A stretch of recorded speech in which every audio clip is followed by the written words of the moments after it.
Hello बच्चों, मैं संजय मिश्रा आज आप सभी लोगों के लिए एक नया लेक्चर लेकर आए हैं जो कि क्लास 10th के यूपी बोर्ड वालों के क्लास 10th के फिजिक्स का होगा, जिसमें हम लोग पहला लेसन स्टार्ट किए थे प्रकाश का परावर्तन एवं गोलीय दर्पण और दर्पण। हम लोग क्या पढ़ रहे थे, इसके पहले का जो लेक्चर हुआ है 1.8 हुआ है, ठीक है। इसके पहले के लेक्चर 1.7 जो लेक्चर पढ़े हैं उसमें यानी पहले लेसन का 7 लेक्चर नंबर पढ़ा है, जिसमें हम लोग पढ़े थे गोलीय दर्पण द्वारा प्रतिबिंब का वर्णन। आज जो हमारा इस लेक्चर में पढ़ेंगे उसमें हम पढ़ेंगे गोलीय दर्पण का उपयोग क्या होता है, ठीक है, और वक्रता त्रिज्या और गोलीय दर्पण में संबंध क्या होता है, ठीक है बेटा। देखो बाबू, ये तो आपने इसके पहले का वीडियो नहीं पढ़ा है तो पहले उसको पढ़िए फिर आप इसको पढ़िए, ठीक है, तभी आपके समझ में आएगा। तो चलिए स्टार्ट करते हैं। इसका क्या नाम है, अवतल दर्पण का उपयोग। बेटे हम दो तरह से दर्पण बताए थे, आपको याद होना चाहिए। एक तो छोटू सा पतलू सा बनाए हैं, लेकिन फिलहाल इतना बड़ा नहीं बनाए थे। ये अवतल दर्पण होता था जिसके अंदर से परावर्तन होता था, ठीक, यानी जब भी प्रकाश पड़ेगा तो ये क्या करेगा, इसको सिकोड़ने का काम करेगा। ध्यान रखना, ये क्या करेगा, प्रकाश यदि इस पर पड़ेगा तो इसको सिकोड़ देगा। दूसरा क्या पढ़ाते हैं, अवतल दर्पण, यानी प्रकाश जब पड़ेगा तो ये ऐसे पड़ता है, इसको फैलाने का काम करता है। क्या करता है, फैलाने का काम करता है। तो उत्तल दर्पण जो था वो प्रकाश फैला रहा था और अवतल दर्पण उसको बटोर रहा था, समेट रहा था, ठीक। अब सुनिए, अवतल दर्पण का उपयोग पहला है बड़ी फोकस दूरी तथा बड़े द्वारक के अवतल दर्पण का उपयोग दाढ़ी बनाने में किया जाता है। यानी हम दाढ़ी बनाने में ही नहीं भाई, बाल काटने में भी कर सकते हैं।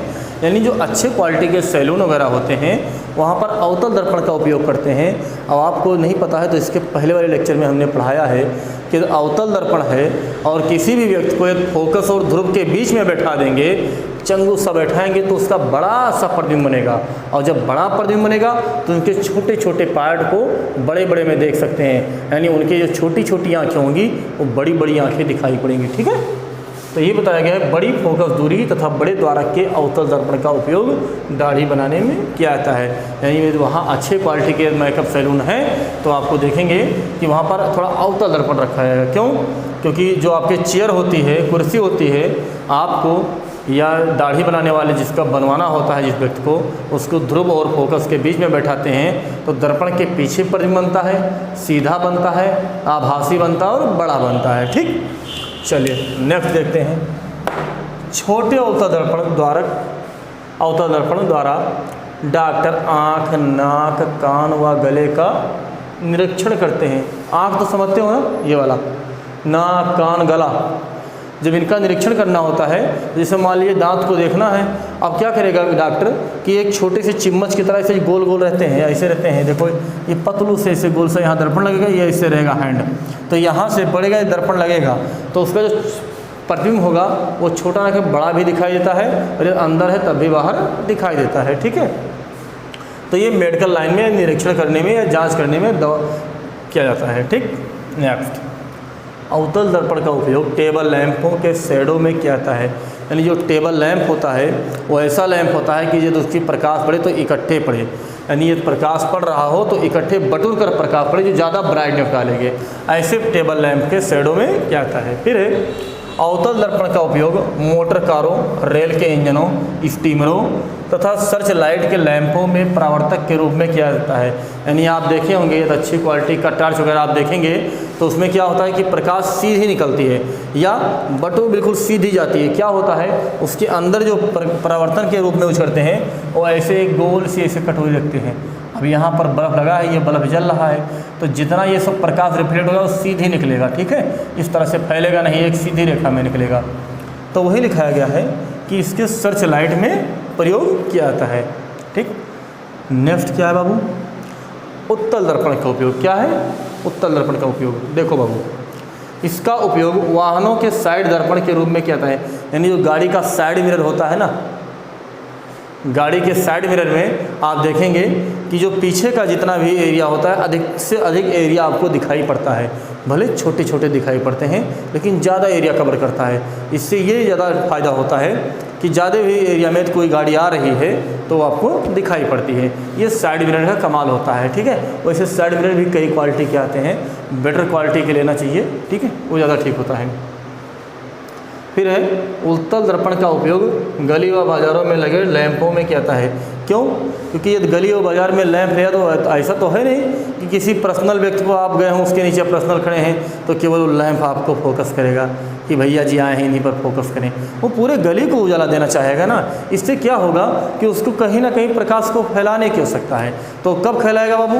जब प्रकाश जब फैलना होगा, जब उसमें एक ऐसा दर्पण लगा दें, इस तरह से लगा दें, और इस तरह से लगाने से यहाँ जब बल्ब जलेगा तो जितना प्रकाश होगा इनसे सब रिफ्लेक्ट होकर इस तरह से फैलकर और गली और बाज़ार में काफ़ी बड़े एरिया को प्रकाशित करेंगे। ठीक है, इसीलिए गली और मोहल्लों में, गली और कोचों में आपके क्या लगता है, लैंपों का उपयोग किया जाता है। ठीक है, फिर है गोलीय दर्पण की वक्रता त्रिज्या आर तथा फोकस दूरी एफ में सम्मत रिलेशन। इसका डेरिवेशन आप में नहीं है तो केवल हम रिलेशन लिखा दे रहे हैं। गोलीय दर्पण की फोकस दूरी वक्रता त्रिज्या की आधी होती है, एफ इक्वल टू r/2। ठीक है, ये आपको हम बता चुके हैं, लेकिन कब? जब छोटा द्वारक होगा। क्लियर? चलिए, इसमें एक हेडिंग और बचा है, उसको देख लीजिए, फिर ये टॉपिक लगभग फिनिश हो रहा है। हम लोग इसके नेक्स्ट जो लेक्चर होगा 1.9 और 1.9 में हम लोग क्या करेंगे, इनके न्यूमेरिकल करेंगे। एक हेडिंग नेक्स्ट बचा है, उसको देख लीजिए।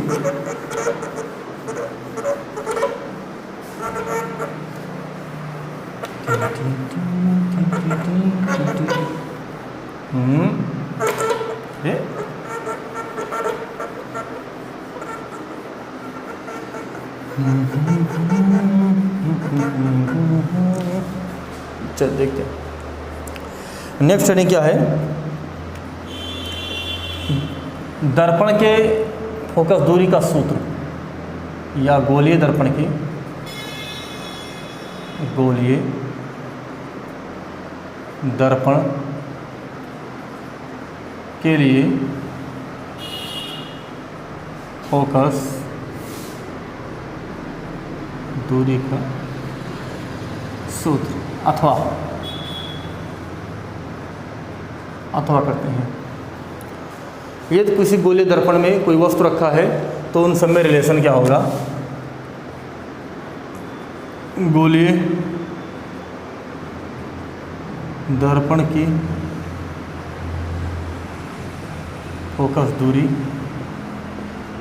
एफ, वस्तु की दूरी u व प्रतिबिंब की दूरी v में संबंध। ठीक है, इस पर हम लोग इम्पॉर्टेंट है, सवाल काफ़ी लगाया जाएगा। ठीक है, तो देखिए क्या होगा। मान लीजिए कोई गोलीय दर्पण है, अब चाहे उत्तल व अवतल, ठीक है, कोई फर्क नहीं पड़ता है। ये इसका ध्रुव कहलाएगा और यहाँ से ये इसका फोकस कहलाएगा। यहाँ वक्रता केंद्र मान लेते हैं। यहाँ से यहाँ तक की दूरी फोकस दूरी है। यदि हम कह रहे हैं कि यहाँ से यदि हम ऑब्जेक्ट को किसी को रख दें, वो ओड है, इसको ये ऑब्जेक्ट है जो कि u दूरी पर है। कितनी दूरी पर है? u दूरी पर। तो इसका जो इमेज बनेगा कहाँ बनेगा? अनंत और c के बीच में होगा तो कहीं यहाँ पर बनेगा। ठीक है, और i छोटा बनेगा, वास्तविक बनेगा, तो ये v है। तो इन सब में रिलेशन जो होता है तो फार्मूला क्या होता है, 1/f equal to 1/u plus 1/v। ध्यान रखना, विथ साइन लेते हैं, सबको हम चिन्ह के साथ लेंगे। ठीक है, सबके सब इधर है तो सबको माइनस ले लिया जाएगा। क्लियर? तो आपका ये लेसन यहीं पर फिनिश हो रहा है। अब इसका हम न्यूमेरिकल अगले लेक्चर में करवाने की कोशिश करेंगे। हम उम्मीद करते हैं कि आपको पसंद आया होगा, और पसंद आया होगा तो आप लाइक करेंगे और शेयर करेंगे। ओके, धन्यवाद।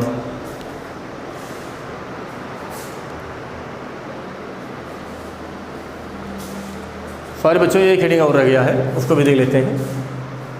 एक हेडिंग और रह गया, नोट हो गया, ये नोट कर लीजिए। आवर्धन रह गया, उसको भी देख लेते हैं क्या है। रेखीय आवर्धन, लीनियर मैग्निफिकेशन क्या होता है। तो हेडिंग लिखिए, रेखीय आवर्धन।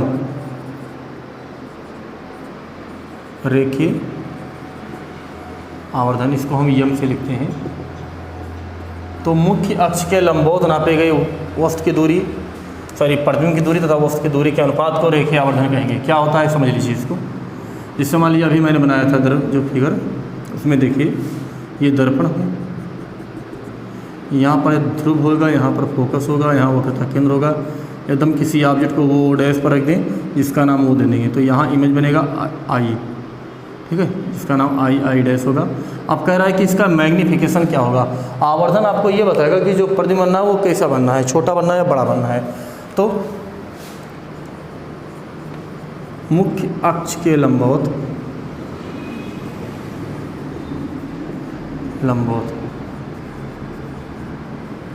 प्रतिबिंब की लंबाई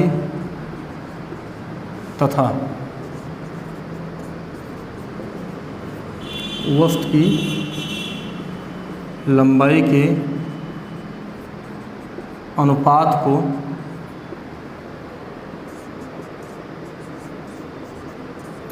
गोलीय दर्पण का रेखीय आवर्धन कहते हैं, ठीक है। तो ये इक्वल टू क्या हो जाएगा बाबू, आई अपान वो, length of image upon length of वो, और ये आई गोलीय,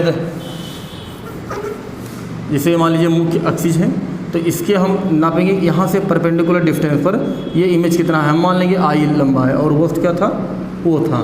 तो इसका जो आवर्धन होगा, मैग्नीफिकेशन होगा, वो यम प्रतिबिंब की लंबाई बटा वस्तु की लंबाई के अनुपात के बराबर होगा, ठीक है। और ये बताएगा कि अब आवर्धन, जैसे मान लीजिए यदि 1 से कम है, तो यदि 1 से कम है इसका मतलब क्या हुआ कि जो इमेज हो रहा है वो छोटा है ऑब्जेक्ट से, ठीक।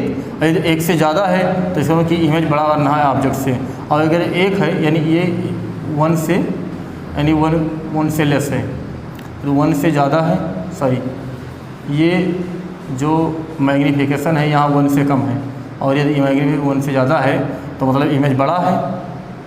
अरे ऊपर वाला बड़ा होगा, ये छोटा होगा तभी तो 1 से ज़्यादा आएगा, ये तो निकल रहा है, नहीं समझ में आ रहा है। दोबारा देखिए, यदि इमेज हमारा छोटा है ऑब्जेक्ट से, यदि ये ऑब्जेक्ट बड़ा होगा तो ये कम आएगा, यानी 1 से कम आएगा।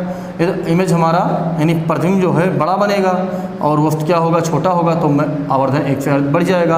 और 1 कब होगा, जब दोनों बराबर होगा।